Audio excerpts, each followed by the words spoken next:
Caso Varginha. Vamos ver. Oi, Ana, eu sou o fulano e faz um tempão que acompanho o Assombrado, antes mesmo de existir o YouTube. Pensando bem, antes mesmo de você começar a namorar o Matheus. Então você acompanhava o sobrenatural.org. Antes de eu namorar o Matheus, era lá no sobrenatural.org. Já ganhei até um sorteio da agenda do Paulo Coelho feito pelo Matheus através do blog. Acho que era comecinho do ano 2000. Na verdade, não era o blog, era o site sobrenatural.org. Bom, enfim, vamos parar por aqui. Eu vou estragar a minha idade jurássica. Tá, entendi. Bom, Ana, eu sempre quis enviar esse relato, porém sempre relutei, pois havia uma paranoia da minha parte, sabe? Receoso de algum tipo de represália. Desde a mais tenra infância, minha vida sempre se misturou com o mundo sobrenatural e possuo histórias tão absurdas que não falo pra ninguém, pois eu sei que não irão acreditar. Mas, voltando ao relato, o mês de janeiro de 1996. O mês era janeiro de 1996. No Brasil inteiro só se falava de uma criatura avistada por meninas no sul de Minas Gerais. Chamaram de o ET de Varginha. Eu sempre fui fascinado pelo assunto e buscava avidamente por notícias. A internet estava em seu início no país. Não havia portais de notícias, só contávamos com as TVs e os jornais. Eu estava no intervalo da aula de inglês, lendo a reportagem de um desses jornais, quando se aproximou de mim um colega de classe e disse assim: "Cara, sabia que tudo isso é verdade? Eu vi a filmagem dela ontem." Aí eu pensei que ele devia estar se referindo a alguma outra matéria e até olhei a capa do jornal. E disse: "Oi? Que filmagem?" E ele disse: "A do ET, cara. Não é isso que você tá lendo?" Meu coração disparou, mas logo veio a razão. Esse moleque tá me zoando. Diante da minha cara de deboche, ele resolveu jogar na lata e disse: "O meu pai é militar da escola de cadetes. Ontem ele trouxe uma fita com a filmagem do bicho que fizeram quando o trouxeram pro quartel.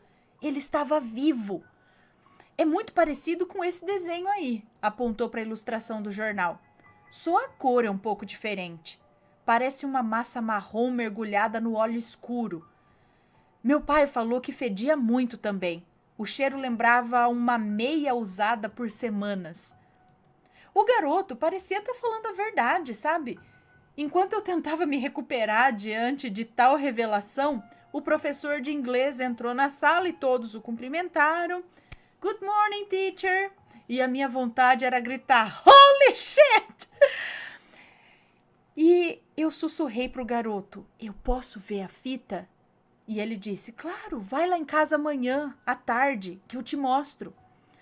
Bom, eu não preciso nem dizer que eu nem dormi de noite, né? No dia seguinte, após a aula, rumamos para a casa dele. Antes tive que ligar no meu serviço e inventar uma história para não ir. Eu trabalhava meio período em uma papelaria. Chegando na casa do garoto, nos instalamos na sala. Ele chamou a empregada e perguntou da mãe dele. E ela disse: "Tá no salão fazendo as unhas." Com a área livre, o garoto retirou um quadro da parede, revelando um cofre embutido. Rindo e girando a engrenagem da máquina, falou: "Meu pai não sabe que eu descobri a senha. Ela tá pintada em forma de data no quadro ao lado, misturado na paisagem. Você tá vendo?" E em um clique, a caixa de Pandora estava aberta. Ele retirou uma pistola automática, uma quantia de dinheiro que pareciam dólares, pastas de documentos e, enfim, lá no fundo, a bendita fita VHS. O garoto ligou a TV, o videocassete e introduziu a fita. Eu nem sentei no sofá, eu me aproximei ao máximo da televisão. A filmagem foi feita com uma câmera de mão. O vídeo começava com vários homens se movimentando e conversando. Alguns estavam de terno, outros fardados. Parecia que estavam discutindo o que fazer. Falavam todos ao mesmo tempo. Foi quando um som fez com que todos ficassem em silêncio. Lembrava o canto intermitente da cigarra, misturado com um choro de bebê. Eu nunca mais me esquecerei daquele som. Era angustiante. A câmera virou bruscamente e enquanto o foco automático tenta estabilizar a imagem borrada, eu só percebo uma figura escura deitada no que penso ser uma maca. Nesse instante, a porta da sala abre bruscamente e homens fardados do exército invadem a casa. Meu amigo solta um ferrou. Alguém rapidamente desliga a televisão e eu não consigo confirmar o que havia na filmagem. E disse, moleque, você tá maluco? Esbraveja lá um senhor saindo de trás dos homens verde-oliva.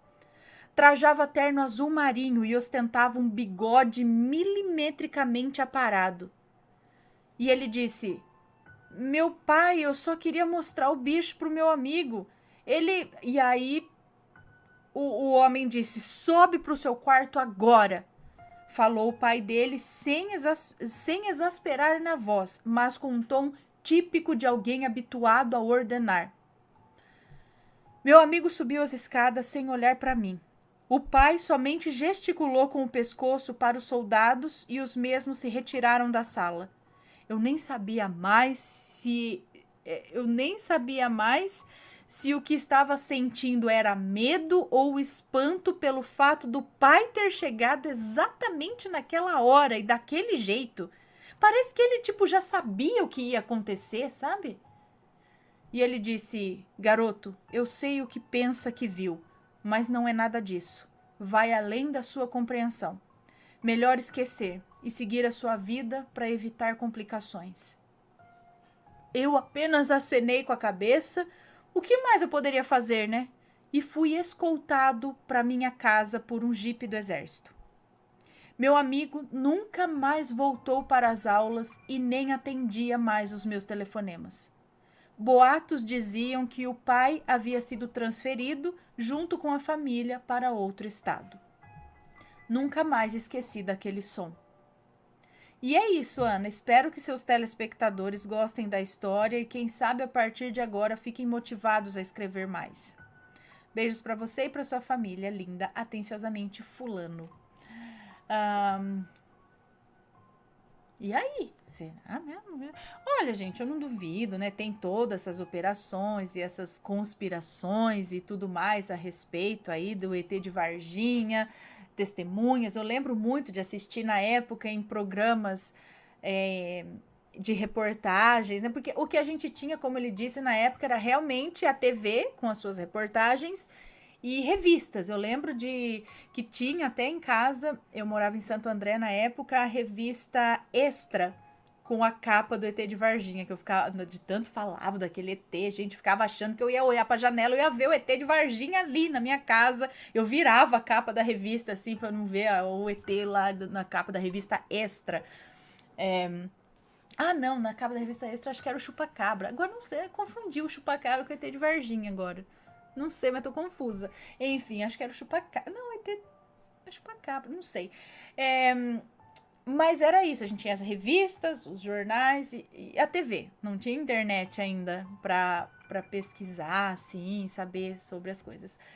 Mas eu lembro de ver vários relatos na época de pessoas que tinham casas próximas lá, fazendas que tinham pousadas. Eu lembro de uma pousada onde a mulher disse que viu, sabe, pessoas simples dando seus relatos aí que viu um ser passando e ele era assim, assado, sabe? A galera colhendo relatos, eles relatavam a forma, as cores. Então, pelo que deu a entender, ou era esse mesmo que estava perdido andando lá pela cidade, andando por todos os cantos, ou era mais de um que tava rodando por lá. Não sei, gente, não sei. Sei que ainda é meio um mistério misterioso esse ET de Varginha até hoje. Mas e aí, será que ele viu realmente na filmagem esse som? Alguém mais já viu, sabe de alguma coisa? Aí manda um relato pra gente, tá bom? Todo mundo é anônimo aqui, tá bom? Que contam os seus relatos. Bom, pessoal, espero que tenham gostado. Se alguém teve uma experiência com ET de Varginha, alguma coisa do tipo, manda o seu relato pra gente, tá bom? Um beijo pra vocês, tenham todos um ótimo dia e a gente se vê logo mais. Beijos e fui!